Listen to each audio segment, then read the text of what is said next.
Pernah nggak sih lo ngerasain yang namanya kesepian? Apalagi di situasi kayak pandemi sekarang. Atau mungkin lo ngerasa kesepian karena kehilangan orang yang lo sayang gitu. Akhirnya lo jadi menarik diri dari pergaulan. Maunya ngurung diri terus, alias no lab. Nah sebenarnya wajar nggak sih ngerasain hal yang kayak gini? Wajar nggak sih mengisolasi diri? Wajar nggak sih tiap hari gue di rumah terus? Gak kontakan sama siapapun? Mungkin karena lo lebih nyaman kayak gitu? Dan kalau misalnya lo udah ngerasa terganggu, sebenarnya gimana sih cara mengatasinya? Well, buat lo yang mengalami hal ini, lo sedang ada di video yang tepat. Karena kali ini gue bakal ngebahas soal kesepian, mulai dari penyebab dan cara mengatasinya pakai tokoh yang ada di anime Evangelion. Gitu. Jadi buat lo para wibu, para wibs, termasuk gue dan teman-teman 1% juga, harusnya sih lo bakal seneng karena kita bakal ngebahas salah satu anime yang cukup rame sih di orang-orang. Oke, so lo simak satu video sebelum tidur ini sampai habis biar lo bisa dapetin keseluruhan insight-nya.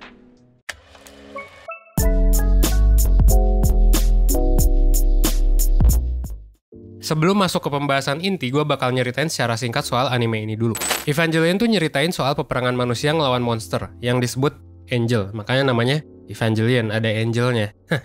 Nah, untuk ngatasin kondisi ini, akhirnya manusia bikin alat penghancur Angel yang disebut Eva. Nah, ini adalah semacam robot gitu yang dipakai buat ngelawan monster. Dan ini dikendaliin pakai ya alat dan teknologi yang dibikin sama manusia. Nah, sayangnya memang ketika terjadi perang ini tuh justru memakan banyak korban jiwa. Mulai dari keluarga gitu ya, keluarga tokoh-tokohnya, sahabatnya, atau pacar gitu.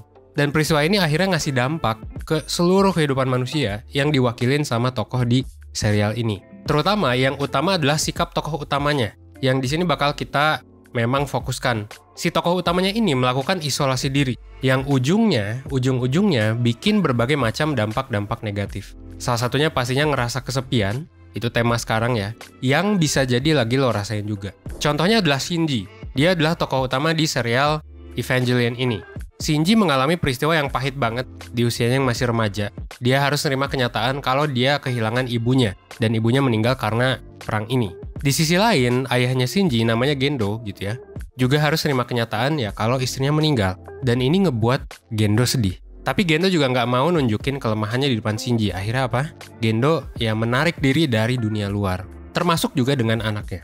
Nah, kan sebenarnya kalau ada masalah, yang harus kita lakukan adalah ya nge-solve masalah itu dong. Nah, yang dilakukan oleh Gendo dan Shinji sebenarnya adalah kabur.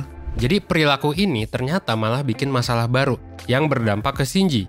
Shinji jadinya ngerasa nggak punya siapa-siapa, ibunya meninggal, dan dia juga nggak dekat, jauh sama ayahnya lah. Akhirnya Shinji juga menghindar, mencoba mengisolasi diri dari lingkungan sekitar, atau yang tadi gue bilang mencoba untuk kabur. Bahasa kerennya tuh ya ini adalah avoidant coping, karena di pikiran Shinji, biar gue nggak ngerasain sakit lagi, mendingan gue ya sendiri aja, atau gue mutus hubungan dari orang-orang sekitar, termasuk juga dengan sekolah gitu, dan dengan teman-teman, dengan banyak hal. Caranya dengan apa ya? Dengan mengisolasi diri, dengan menarik diri. Yang sebenarnya ini mungkin kalau misalnya sesekali gitu ya, atau sebentar gitu, kita butuh waktu sendiri, me time gitu. Buat lo yang introvert juga nih, bahkan extrovert juga kan, seringkali mungkin butuh me time. Tapi kalau misalnya kita sampai mengisolasi diri, ya kita bisa jadi nggak punya support system, kita juga bakal ngerasa ditolak, kita bakal ngerasa kesepian. Itu juga yang terjadi sama Shinji.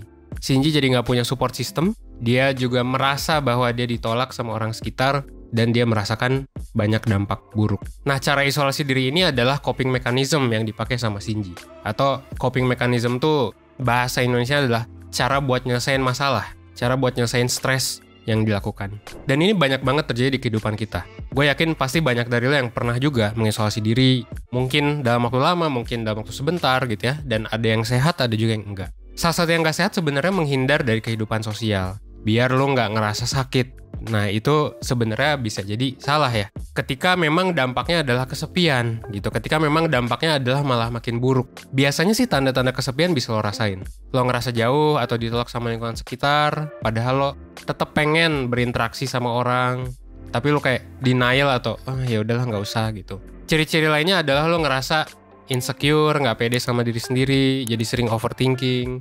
Lo juga nggak berani ngungkapin perasaan lo, jadi sering negatif talk ke diri sendiri. Jadi kayak nganggap diri sendiri itu ya gak guna dan lain sebagainya gitu. Nah, itu adalah ciri-cirinya. Kalau misalnya lo ada ciri-ciri itu, maka ya lu simak sampai habis lah video ini. Terus gimana cara mengatasi biar kita nggak mengisolasi diri dan kita nggak ngerasa kesepian lagi? Sebenarnya ada beberapa cara yang bisa kita lakuin. Yang pertama adalah ya dengan mengakui kenyataan sih. Kalau misalnya ya ini adalah masalah. Jadi kalau misalnya lu merasa bahwa ini berdampak ke lu, berdampak negatif, jangan menganggap bahwa ini adalah solusi. Akui bahwa ini adalah masalah. Akui bahwa ya lu nggak baik-baik aja dan nggak apa-apa gitu untuk nggak baik-baik aja. Kesepian ini normal kok terjadi dan hampir semua orang pernah mengalami hal yang sama. Dan kesepian ini bisa diatasi sebenarnya. Tapi kalau kesepiannya udah ngeganggu keseharian, udah lu jadi menarik diri banget gitu ya. Jadi nggak kemana-mana berminggu-minggu, berbulan-bulan gitu. Mungkin itu bisa jadi masalah. Kesepian kan pada dasarnya adalah gimana kita memandang suatu hubungan. Orang bisa aja kesepian walaupun dikelilingi orang banyak. Mungkin karena dia ngerasa hubungannya nggak berkualitas, misalnya toksik. Nah makanya hal yang berikutnya yang bisa coba dilakuin adalah coba bangun hubungan yang berkualitas sama orang-orang sekitar. Lo bisa coba mulai dari hal kecil dengan ngebangun pertemanan atau memperbaiki lagi hubungan lo misalnya sama keluarga. At least dari orang-orang yang udah lo kenal dan udah pernah berhubungan ya lo perbaiki. Nah untuk ngebangun hubungan, untuk kayak ngebangun pertemanan baru kadang susah. Bukan kadang sih, sering kali susah. So that's why kalau menurut gua memang kalau nanti lo ngerasa butuh bantuan, lo bisa ke ya mentornya 1% sih, ke layanan konsultasi 1%. Tapi ini bakal gue jelasin di akhir aja. Kita coba balik lagi ke Evangelion tadi. Pada akhirnya Shinji memang bagusnya adalah dia bisa berdamai sama dirinya sendiri. Dia udah menerima dan dia udah nggak ngerasa kesepian lagi. Semua karena dia akhirnya ngerasa punya temen, dia ngerasa bahwa dia punya support system yang menerima dia apa adanya. Nah, hal kayak gini sebenarnya bisa ngebantu mengurangi rasa kesepian. Ya, jadi ngebangun hubungan yang berkualitas sama siapapun sebenarnya gitu, sama orang yang udah lo kenal atau mungkin belum lo kenal. Nah yang ketiga, lo juga bisa ngelakuin kegiatan kesukaan lo sih sama teman-teman baru dan mungkin keluarga juga. Jadi pikiran dan emosi negatif lo sebenarnya wajar ya gitu, bukan berarti kita pengen jadi positif enggak juga. Tapi kalau misalnya lo menyibukkan diri tanpa mencoba untuk ya, jadi tujuannya bukan mengurangi kesedihan, mengurangi kesepian, tapi lebih ke ya lo pengen enjoy aja. Nah itu nanti biasanya pemikiran negatifnya secara otomatis akan teralihkan ke hal yang positif. Contohnya misal lu suka ngelukis ya lu ngelukis. Lu suka journaling ya lu journaling. Lu suka olahraga ya lu olahraga. Lu nggak tahu apa yang lu suka ya lu bisa eksplorasi sih sebenarnya. Jadi lu nanti bisa tahu apa yang lu suka. So lu bisa ngelakuin kegiatan positif bareng-bareng dan nggak ngerasain kesepian lagi. Nah itu kan caranya udah cukup banyak ya sebenarnya yang udah gue bilang. Dan bisa jadi lu udah coba ngelakuin berbagai macam cara itu. Lu mungkin udah mencoba bisa jadi berbulan-bulan bahkan bisa jadi bertahun-tahun juga gitu. Tapi kok gue tetap ngerasa kayak gini. Nah saran gue kalau misalnya lu udah lebih dari 2 minggu misalnya kayak gini, atau misalnya lu ternyata udah membentuk suatu pola, suatu mindset tertentu, saran gue lu coba deh untuk ikut konsultasi di 1%. Kenapa? Karena ya lu bisa cerita sih ke mentor 1% yang tentunya bisa jadi safe space gitu ya buat cerita apapun dan kerahasiaannya pasti terjaga. Lu mau cerita soal apapun itu rahasia. Ya, kayak misalnya lu punya masalah yang misalnya ya, yang mungkin lu malu cerita sama orang, lu bisa yakin di sini mentor bakal ngerahasiain itu. Ya sebenarnya bukan cuma mentor 1% sih, secara umum ya bakal ngerahasiain karena memang itu kode etik psikologi. Nah, mentor 1% bisa ngebantu gitu di sana, ngedengerin, ngejabarin masalah yang lo alami, apa penyebabnya, cara-cara yang bisa dilakuin, dan gimana cara mengatasinya, solusi yang cocok buat lo tuh apa. Belum lagi ada tes minat karir, ada tes kepribadian, ada tes tingkat stres yang nanti lu bisa ngeliat tuh berbagai macam angka yang memang diukur oleh 1%. Nanti diinterpretasikan oleh mentor satu-satu gitu. Lu juga bisa ke psikolog sebenarnya. Kalau misalnya lu ngerasa, oh ini udah cukup parah. Jadi kalau lu udah 2 minggu kayak gini, saran gua gitu ya, atau lebih dari 2 minggu udah bentuk pola, langsung aja ke mentor 1%, nanti kita bakal kasih program yang tepat buat lu semua. Gitu sih. Dan ini dengan harga mulai dari 100.000 aja. Nah buat lebih detailnya lu langsung klik link di description box di bawah ini aja. Akhir kata kita memang udah ngebahas cukup banyak ya soal isolasi dan hubungannya sama kesepian lewat ya sedikit ulasan dari Evangelion ini. Dan ya kondisi ini juga sebenarnya banyak ya di sekitar kita.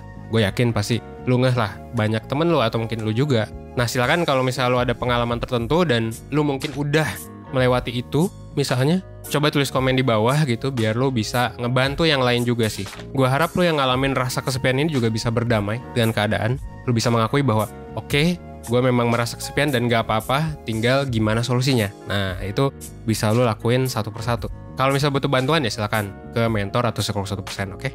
Akhir kata, gue Evan di 1%, well, gue tunggu lo di mentoring 1%, oke? Thanks.